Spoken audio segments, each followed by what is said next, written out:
song sparrow, ruby-crowned kinglet.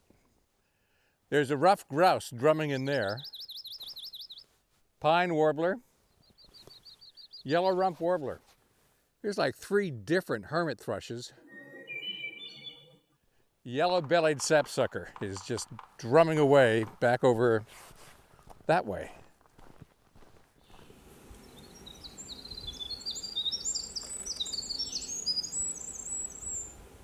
Learning to recognize birds you're hearing is not that hard.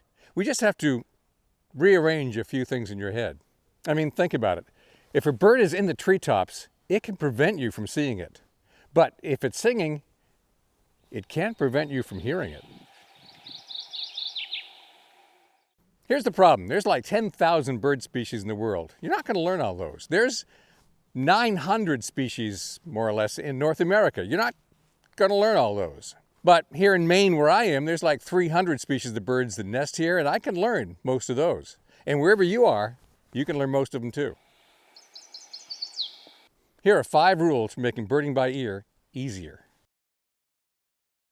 Rule number 1, the most common birds are the most common. Think about it. No matter where you are, 20% of the birds are making 80% of the noise. I made that up, but it's close to that. Wait a minute. Does that mean if I learn 20% of the birds where I am, I'll know 80% of what I'm hearing? Furthermore, you already know a lot of birds. You know chickadee. You know crow. You know blue jay. You know mallard. If you live anywhere across the northern states, you know loon. I'd say a lot of people know cardinal pretty well. You know a lot of common birds because they're common. Here's the first stumbling block to people who want to learn birding by ear. The feeling of being overwhelmed. There are just so many possibilities when you hear a bird, right? Keep it simple. Learn the ones that are making most of the noise. The 20% near your house that are making most of the noise. When you got that down, where else do you go? Work? Do those. Golfing? Do those. Do yourself a favor. Step out on the porch first thing in the morning and listen and see how many different sounds you hear. It's not going to be a big number. Learn them. 2 more ruffed grouse drumming, one over there and one back there. Still early season, but that's the first broad-winged cock I've heard. Anyway, rule number 2, divide and conquer. The problem is there are so many birds out there, how do you alert them all? Well, how do you eat an elephant? 1 bite at a time. We have to divide up all these birds into small piles so that it'll fit inside your head. First step, let's make some room inside your head for all these piles. Get rid of the stuff you learned that was useless. Why did I ever learn all the state capitals? Pierre, South Dakota. Why do I even need to know that? Northern water thrush. We'll get to that one. But first cut, do I know it or I don't know it? Because if you know it, you can now ignore it and shrink that pile of 300 birds down to something that'll fit inside your head. And as you learn new birds, that list of birds you don't know gets smaller and smaller, and it gets easier and easier. There's 4 birds that trill in Maine. I can hear 3 of them right now. Pine warbler, dark-eyed junco, and swamp sparrow. All right here. As you divide and conquer, second cut is, what category does it fall into? Now you can make up any category you want, or maybe you can use mine. For instance, short and sweet, like warblers. Long and sweet, like goldfinches. Sing-songy, like robins.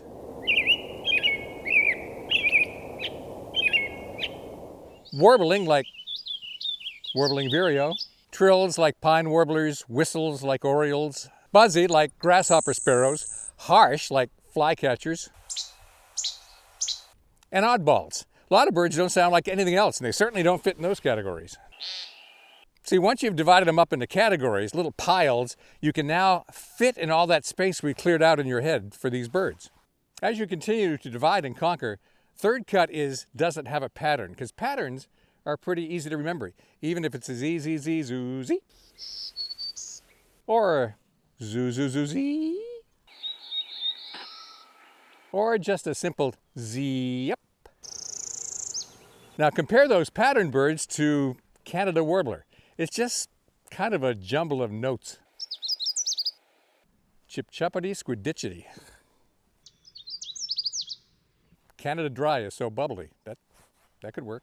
Or Wilson's warblers. It's just a burst of notes on two pitches, second lower than the first. Once you've sliced and diced and divided and conquered and put all these birds in little boxes and stored them inside your head, all you have to do is reach in, pull out the right box, and you're no longer trying to identify a bird from among 300. It's just a small handful. When you start dividing them into piles, sometimes the piles are so small it gets really easy. Like take nuthatches. In Maine, we've got white-breasted and red-breasted nuthatches. If you get down a little further south, maybe Delaware, brown-headed nuthatches kick in. They're kind of chattery. In North America, there's only 4.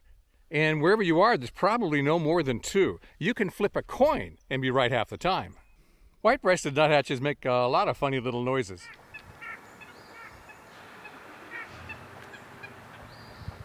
Red-breasted nuthatches also make a few funny noises. Mostly it's just hank, hank, hank, hank, hank, hank. Rule number 3, mnemonics. Little mental tricks you can use to help you remember the birds better, usually putting words with the birds. Yellow warbler, for instance. Sweet, sweet, sweet, I'm so sweet.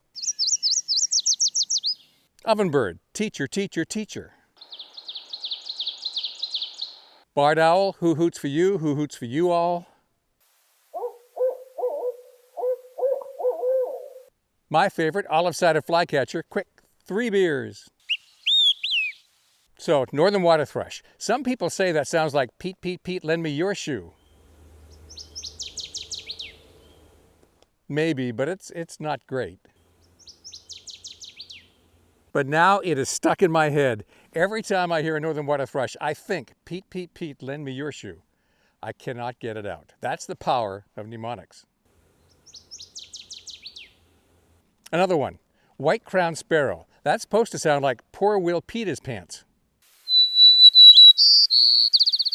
That is so stuck in my head. I was on a mountain pass in Colorado, 700 yards away, across the parking lot, across the road, I hear poor Will Peter's pants. And I know it's a white-crowned sparrow. It is stuck in my head. And I got to tell you, I spent a month in Alaska last summer, and poor Will is peeing his pants all over that state. Good Lord, that's the 5th rough grouse I've heard in just the last third of a mile. Oh, I like this spot. Lots of cool birds in a wetland like this with all these dead snags. Anyway, rule number 4, go with what you know. You already know a bunch of birds. Some of them are similar to other birds. Find that one bird that you know really well, make that your default bird, and then compare the other birds that sound like it to it. So, sing-songy birds. American robin, perfect example. Cheery up, cheerio. Going up, going down.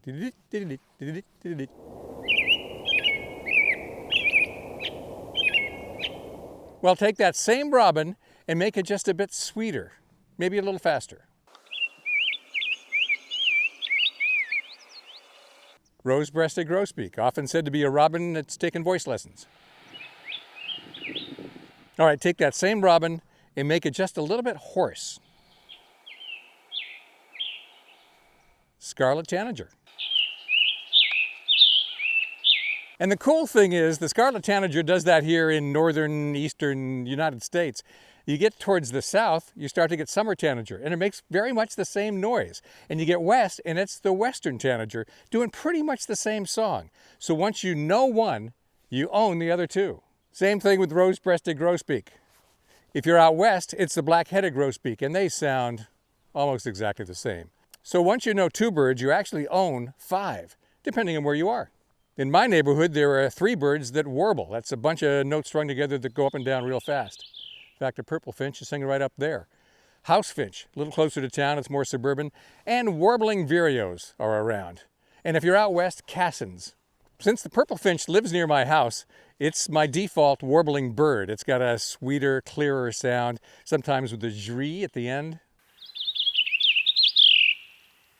House finch, a little thinner, a little more nasal. It often has a zhree right in the middle of the song. And warbling vireo, that's kind of a duller sound, and it always ends in an up note like a question mark. So because I know the purple finch, I can get the other two, and if I'm out west, I can probably get Cassin's finch.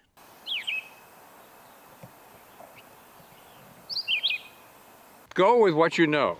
Red-eyed vireo is my default bird. 3-note phrases. Here I am. Where are you? Da-da-da, da-da-da.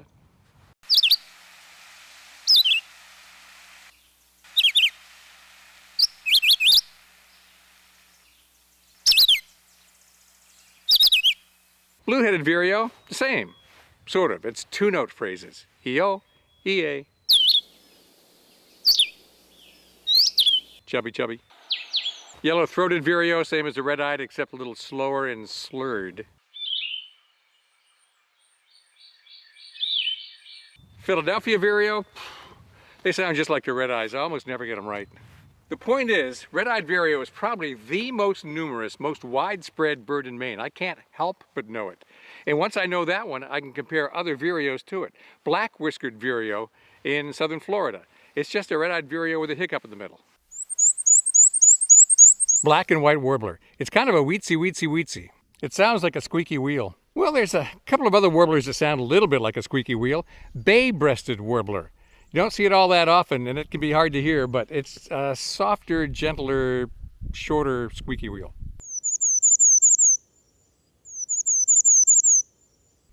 And then, Blackburnian warbler. It's got a couple of songs, but the one I hear most often is the one that is a squeaky wheel just slightly rising in pitch as it goes.